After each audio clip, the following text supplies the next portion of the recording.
Subscribe for more unbelievable true stories that will leave you questioning everything you thought you knew about heroes. When I first saw him, he was sitting alone in the nursing home garden, his weathered hands trembling slightly as they gripped the armrests of his wheelchair.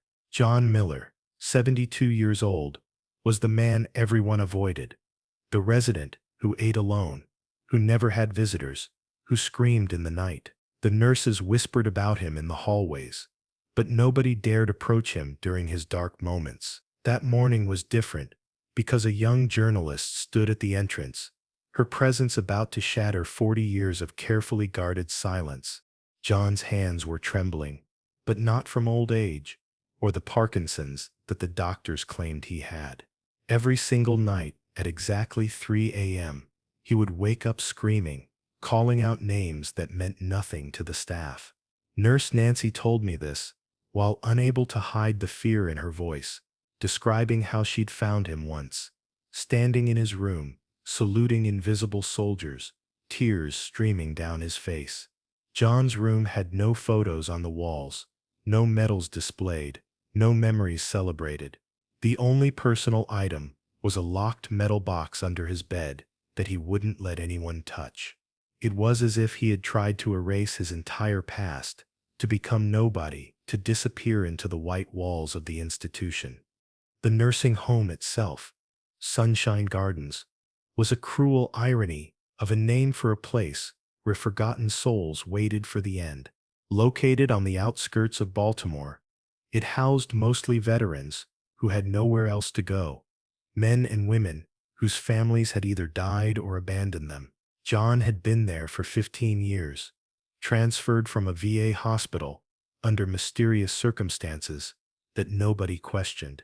His bills were paid by a private benefactor, the checks arriving monthly without fail, always from a different law firm. When journalist Rachel Chen walked in that day, I'll never forget the expression on John's face.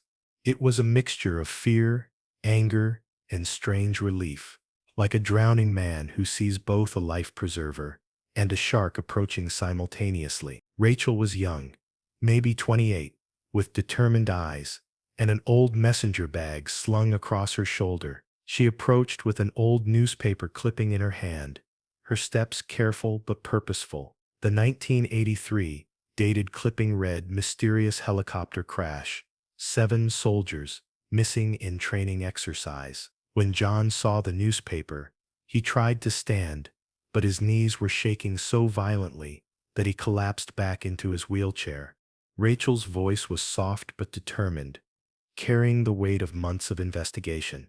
She explained that she had been researching military training accidents for her dissertation when she stumbled upon inconsistencies in the official reports. She said she had found classified documents leaked from the Pentagon, that the night wasn't actually an accident, that the coordinates didn't match any training ground. John shook his head violently, his mouth opening and closing without words, clearly not wanting to talk. But Rachel continued, her voice growing more passionate. She explained that the families of the missing soldiers were still looking for answers after 4 decades, that mothers had died never knowing what happened to their sons, that children had grown up without fathers, believing lies. John's eyes filled with tears that he had held back for so long. They seemed to burn his cheeks as they fell. The weight of the burden he'd carried for 40 years had finally collapsed his shoulders completely. He placed his weathered hand on Rachel's arm and spoke for the first time in what the nurses said was months. His voice was hoarse and broken, like grinding gravel. When he started telling what happened that night, even Nurse Nancy, who had seen everything in her 30 years of service, froze in place. But wait, let me tell you something crucial about that moment. The air in the garden seemed to change, becoming heavier, as if the truth itself had physical weight. The operation's code name was Dark Sky, though John said they had nicknamed it Midnight Run among themselves. There was no such operation in any official military records. John and his team had been part of the 160th Special Operations Aviation Regiment. The Night Stalkers, elite pilots and crew who flew the most dangerous missions. They had been sent on what they were told was a routine cargo transport to Central America, specifically to Honduras. But the real mission was very different from what they were briefed on. They didn't know what they were carrying in those sealed crates loaded into their helicopters under armed guard until halfway through the flight when everything went wrong. John stopped, his breathing becoming labored. He covered his face with his hands, and through his fingers, I could see tears flowing freely now. Rachel waited patiently, pulling out a small recorder, but keeping it on the table, unthreatening. Even the wind in the nursing home garden seemed to have stopped, the birds silent, as if nature itself was holding its breath. When John started speaking again, his voice was trembling so much it was hard to hear. He said there were no training supplies in those crates as they'd been told, but something much more terrifying. His teammates had started getting sick, one by one, during the flight. First came the nausea, then the nosebleeds, then the seizures. The co-pilot, Martinez, was the first to collapse, blood frothing from his mouth. Before the pilot lost control, he had managed to open one of the crates, and what he saw made him scream into the radio before the transmission cut. John said he'd never forget that scream, that it still woke him every night at 3 a.m., the exact time of the crash. At that moment, an alarm sound came from John's room. The nurses started rushing around in their typical controlled chaos. It was one of those days when John refused to take his medication, which happened more frequently lately. Rachel stood up, but John gripped her arm with surprising strength. He pulled out an old crumpled paper from inside his shirt, folded so many times the creases had worn through. There were coordinates on it, written in fading pencil. Rachel was shocked when she looked at the paper. These coordinates weren't in any Pentagon documents she'd seen. They pointed to a location in Guatemala, not Honduras. John whispered that night there were actually 8 people on board, not 7, as the report stated. When he said who the 8th person was, Rachel's face went pale, her professional composure cracking. It was Colonel Morrison, who was now Senator Morrison, the front runner for the next presidential election, the man who had built his political career on being a military hero and champion of veterans' rights. The story gets even more shocking from here, and what John revealed next changed everything I thought I knew about that night. John explained that Morrison wasn't supposed to be on that mission at all. He had joined at the last minute, arriving just as they were taking off, personally overseeing the cargo with 2 CIA operatives who disappeared from all records after that night. Those crates contained experimental chemical weapons that the government was secretly selling to death squads in Central America, weapons that were banned by international law, weapons that could kill entire villages while making it look like a natural disease outbreak. Morrison was making millions from these illegal deals, money that funded black operations that Congress had explicitly forbidden. The helicopter crash wasn't mechanical failure, as the reports claimed. Morrison had sabotaged it when the crew discovered what they were transporting and threatened to report it. The pilot, Captain James Thompson, was a good man, a father of 3, who had served 2 tours in Vietnam. When he saw children's toys and one of the other crates, items taken from a village that had been used as a test site, he had confronted Morrison. The argument was heated, violent even. Morrison pulled his sidearm, and in the struggle, the helicopter's controls were damaged. John only survived because he had been in the cargo hold when everything went sideways. He had jumped out moments before impact, after seeing Morrison putting on a parachute, while the rest of the crew fought to control the aircraft. He had hidden in the jungle for 3 days, wounded, delirious from infection, watching Morrison's rescue team arrive. They weren't there to save anyone. They were there to ensure there were no survivors and to recover the chemical weapons. John's voice cracked as he continued, his hands shaking more violently now. He described how he watched his brothers in arms, calling for help, while Morrison's men ignored their pleas. Rodriguez was still alive, trapped under wreckage, screaming for his wife. Thompson lasted 2 days, delirious, calling out his children's names. Williams, the youngest at just 19, had survived the initial crash only to be shot when he tried to crawl toward the rescue team. One by one, their voices went silent. The guilt of not being able to save them, of hiding while they died, had been eating John alive for 4 decades. When John finally made it to a village, he was near death. Local farmers found him and nursed him back to health, thinking he was a drug runner who had been attacked. It took him 2 months to recover enough to travel.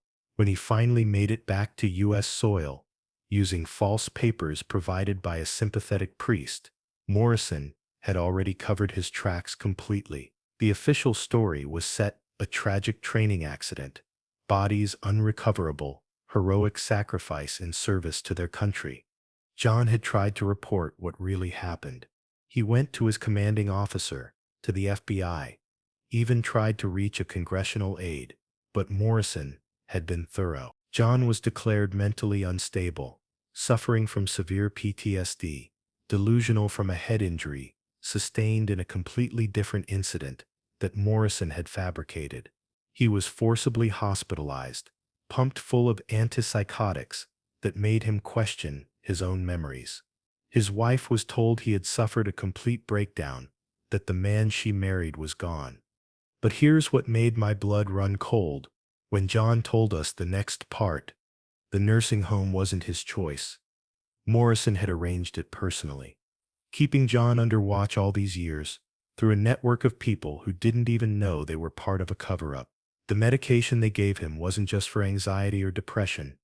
It contained off-label drugs that caused confusion, memory problems, and most importantly made him seem crazy if he ever tried to tell his story.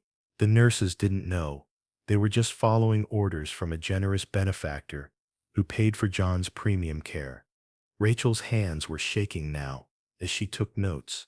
She asked John why he was telling her this now. After all these years of silence, John smiled sadly, the expression transforming his weathered face into something almost peaceful. He revealed that he had terminal pancreatic cancer, diagnosed 2 months ago. The doctors gave him 3 months at most, probably less.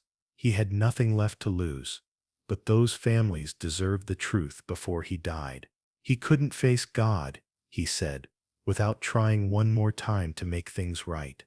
He reached under his wheelchair's seat and pulled out a small metal box, the one from under his bed. His fingers fumbled with the lock, a combination he said he'd never forgotten, the date of the crash. Inside were 7 dog tags, each one polished despite their age. He had gone back to the crash site years later, risking everything, and recovered them from where Morrison's team had thrown them in a mass grave, with local villagers they'd killed to eliminate witnesses. Each name was etched, not just in metal, but in John's memory. Rodriguez, who had just become a father 2 weeks before the mission. Thompson, who was 2 weeks from retirement and planning to open a fishing charter. Williams, who had joined to pay for his sister's leukemia treatment. Lewis, the medic, who had saved a dozen lives in Vietnam. Carter, the engineer genius, who could fix anything. Mitchell, the joker who kept everyone's spirits up. And Davies, the quiet one, who wrote poetry and sent half his pay to an orphanage in Korea. Rachel asked about evidence, something concrete she could use beyond John's testimony. John laughed bitterly, a sound like breaking glass. Morrison had been thorough, destroying everything, discrediting anyone who asked questions. 3 other people who had tried to investigate over the years had died in accidents. A car crash, a hunting mishap, a suicide that friends said made no sense. But then John revealed something that made Rachel gasp audibly. He had kept a sample, 1 vial of the chemical weapon, hidden all these years in a place Morrison would never think to look. Just as John was about to reveal the location, footsteps echoed in the hallway. Heavy, authoritative footsteps, accompanied by the click of expensive shoes. John's face went white, all color draining in an instant. He recognized that walk, that rhythm. Morrison had been alerted by someone, maybe a nurse who had overheard, maybe surveillance John didn't know about. The senator entered the room, flanked by two men in dark suits with the unmistakable bearing of private military contractors. Morrison had aged well, his silver hair perfectly styled, his suit probably worth more than most people's cars. His smile was cold, calculating, the smile of a predator who knew he'd already won. Morrison thanked Rachel for her interest in Veterans Affairs, but said the interview was over. He expressed concern for John's mental state, mentioning that dementia patients often created elaborate fantasies. Rachel protested, but Morrison's men were already escorting her out, their hands hovering near concealed weapons. Morrison sat down across from John, that same smile never leaving his face. He said it was a shame about John's diagnosis, that sometimes cancer could progress very quickly, especially without proper treatment. The threat was clear. John's death could come sooner than nature intended. After Morrison left, John knew he had hours, maybe less. That night, using a borrowed phone from a janitor he'd befriended, he called Rachel. He spoke quickly, urgently, his words tumbling over each other. The location of the vial was at the old oak tree in Riverside Cemetery, Section 7, Plot 23. His wife Mary's grave. She had died 5 years ago, never knowing the full truth, but always believing in him when everyone else said he was crazy. The vial was in a metal capsule, buried exactly 3 feet down, 2 feet to the left of her headstone. He made Rachel promise to be careful, that Morrison had resources everywhere, including people in law enforcement, the media, even the Justice Department. John told Rachel something else that night, something that would prove crucial later. Over the years, he had built a network of people who knew pieces of the truth, other veterans who had heard rumors, CIA employees with guilty consciences, families of people who had died mysteriously after asking questions. He gave her a list of names, people to contact if something happened to him. He also revealed that he had been keeping journals, hidden in various places, one in the nursing home's chapel, behind a loose brick, another at the VA hospital, inside a book in the library that nobody ever checked out, more scattered in places Morrison would never think to look. The next morning, Nurse Nancy found John in his bed at 5:47 a.m. He had passed away in his sleep, but something was wrong. The time of death was suspicious. John's cancer wasn't that advanced yet. His expression wasn't one of pain or fear but of peace, almost like relief. But Nancy noticed something else. John's hand was positioned strangely, his fingers forming a pattern she recognized from her military husband. He was pointing. Following the direction, she found a note he'd hidden in his pillowcase. "The truth doesn't die with me." Rachel retrieved the vial that same day, working with a friend who was an archaeology grad student to avoid suspicion. She had it tested by 3 independent laboratories, each unaware of the others. The results were horrifying and consistent. The chemical compound was a weaponized neurotoxin, designed to cause symptoms identical to a hemorrhagic fever, completely untraceable after 48 hours. It was a perfect assassination weapon that could eliminate entire populations while making it look like a natural outbreak. The chemical signature matched mysterious disease outbreaks in 3 Central American villages in 1983, outbreaks that had killed over 300 people. When the story broke a week later, Morrison denied everything. He called John a delusional old soldier, suffering from dementia. Rachel, an opportunistic journalist looking for fame. He produced medical records, psychiatric evaluations, even a video of John from years ago, during one of his medication-induced confused states. For a moment, it looked like the cover-up would hold once again. But then something extraordinary happened. Other veterans started coming forward, drawn by John's courage even in death. A former CIA operative, dying of liver disease, confirmed the weapons program. Morrison's own former aide, whose son had been killed in Afghanistan, provided financial records showing offshore accounts linked to arms deals. Families of the 7 dead soldiers, energized by finally having answers, hired investigators who uncovered more evidence. The wife of one of Morrison's cleanup crew members, divorced and bitter, revealed conversations she'd overheard and documents her ex-husband had hidden. The trial became the most watched legal proceeding in decades. Morrison's expensive lawyers, a team of 12 from the most prestigious firm in Washington, tried every trick. They challenged evidence, discredited witnesses, even suggested that John had been a Soviet spy. But the truth, once released, couldn't be contained. More people came forward. Villages in Guatemala provided testimony. Scientists confirmed that the chemical weapons matched samples from unexplained deaths across Central America. The families of the 7 soldiers finally had answers. They held a memorial service where John was supposed to be buried. But there was a problem. John's body had disappeared from the funeral home.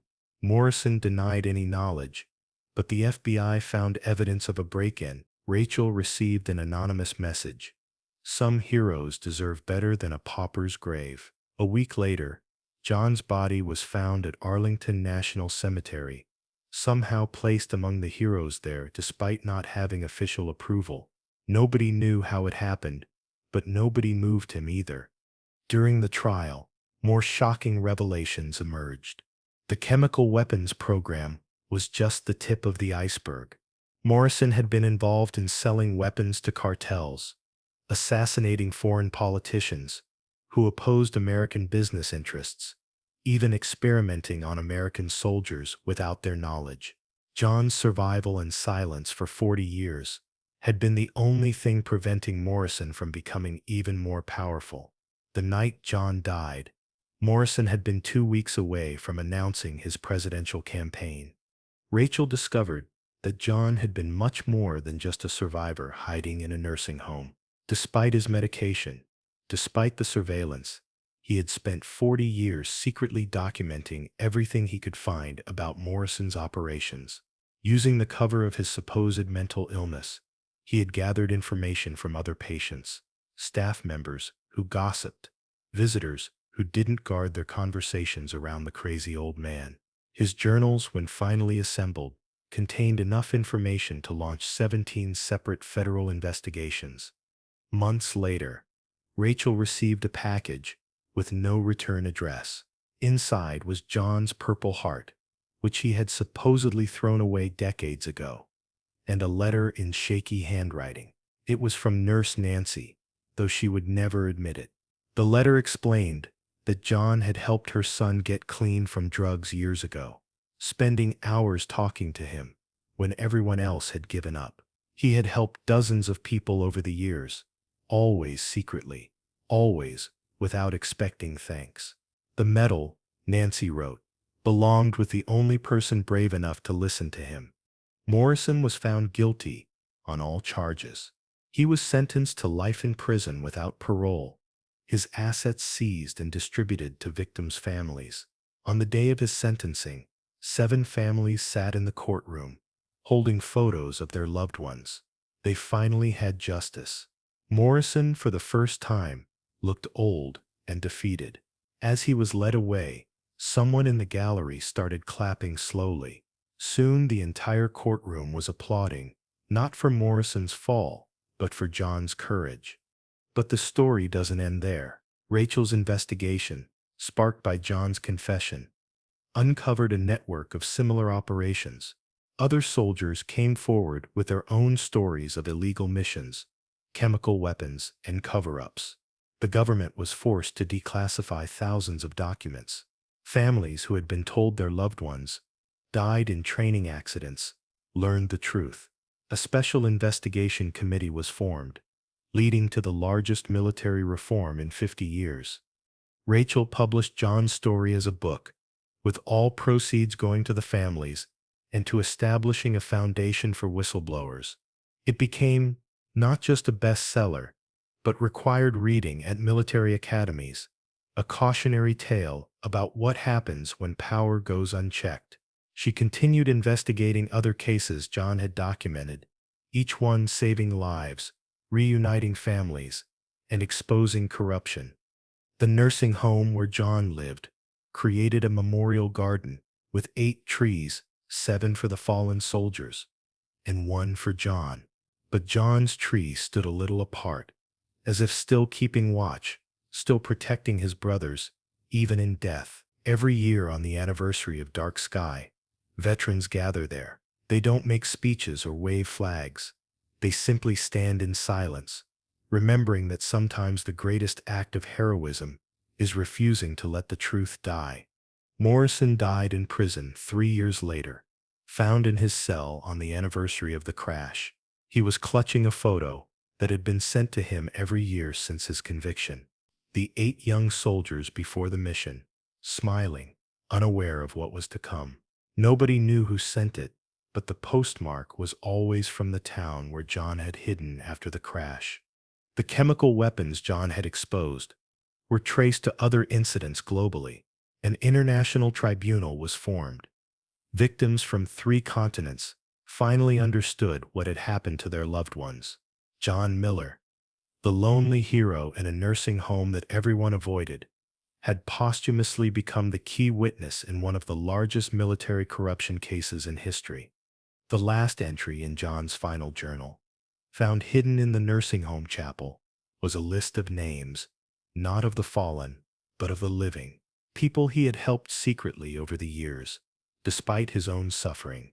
Homeless veterans he had shared his pension with, sending money through indirect channels so Morrison wouldn't know. Families he had supported anonymously.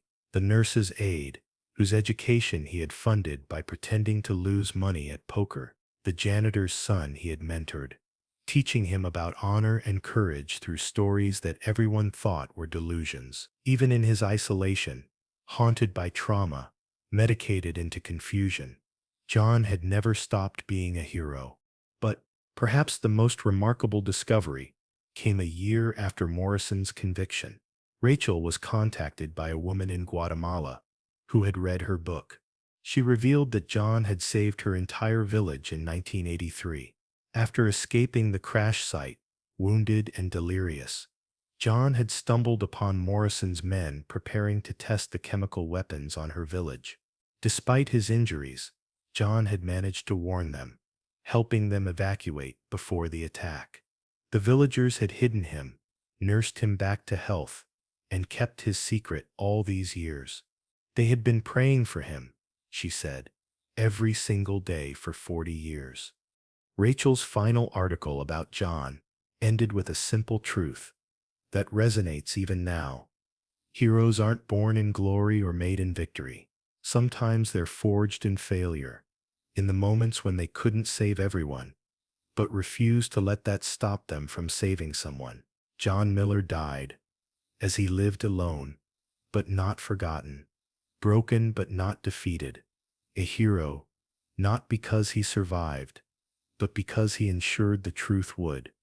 Today, if you visit Section 7 of Riverside Cemetery, you'll find John's wife's grave with fresh flowers that appear weekly. Beside it, a small plaque was added with John's name and a simple inscription: "The truth sets us all free." 7 families ensure those flowers are always fresh, and an 8th bouquet appears every week from an anonymous source. Some say it's from the villagers in Guatemala. Others believe it's from the veterans John helped. But Nurse Nancy knows the truth. It's from all of them. All the lives John touched. All the people who learned that one person standing up to power, even 40 years late, can change everything. The psychiatric ward, where John was first held, has been converted into a veterans support center named after him. The medication program that kept him confused has been exposed and banned. The private military contractors who worked for Morrison are serving their own sentences. The villages in Central America have received reparations, And somewhere, in a small office in Washington, Rachel Chen continues her work, inspired by an old soldier who proved that it's never too late to tell the truth. John Miller's story reminds us that heroes don't always wear capes or medals. Sometimes, they're the forgotten ones in nursing homes, the dismissed ones in psychiatric wards, the silenced ones who refuse to stay quiet. They're the ones who carry unbearable truths for decades, waiting for someone to listen. And when that moment comes, when someone finally does listen, the world changes. Morrison's political allies abandoned him one by one as more evidence emerged.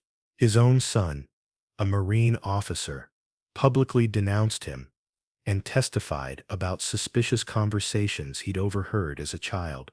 The weapons manufacturers who had profited from the illegal sales were prosecuted under international law.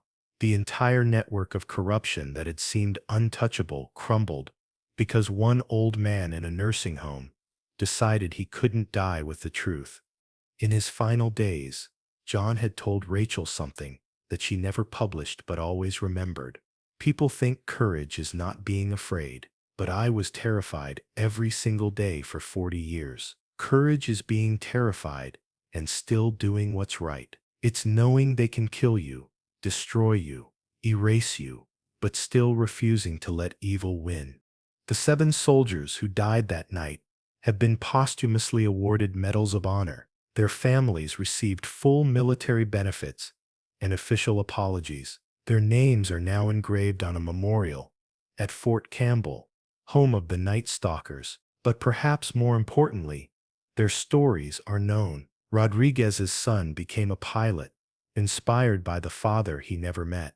Thompson's fishing charter business was opened by his grandson. William's sister survived her leukemia and became a doctor, dedicating her practice to veterans. As for John Miller, his legacy lives on in ways he never could have imagined. The John Miller Whistleblower Protection Act ensures that no soldier will ever again be silenced through forced medication or psychiatric imprisonment. The Miller Foundation has helped dozens of veterans expose corruption and seek justice. His story is taught in ethics classes at West Point, a reminder that duty to country sometimes means standing against those who claim to represent it. Rachel Chen won a Pulitzer Prize for her investigation, but she always credits John as the true journalist. She says he taught her that the most important stories aren't the ones that are easy to tell, but the ones that people die trying to keep secret. She continues to investigate military corruption, always carrying that first newspaper clipping that started it all. The nursing home garden, where John first told his story, has become something of a pilgrimage site for veterans struggling with their own untold truths. They come seeking courage, finding inspiration in the spot where one man finally broke his silence. Nurse Nancy, now retired, volunteers there, sharing John's story with anyone who needs to hear it. And late at night, when the nursing home is quiet, staff members swear they can sometimes hear footsteps in the garden, a steady military pace, as if someone is still standing watch, still protecting those who cannot protect themselves. They say it's just the wind, just imagination, but those who knew John Miller know better. Heroes, real heroes, never truly leave their post.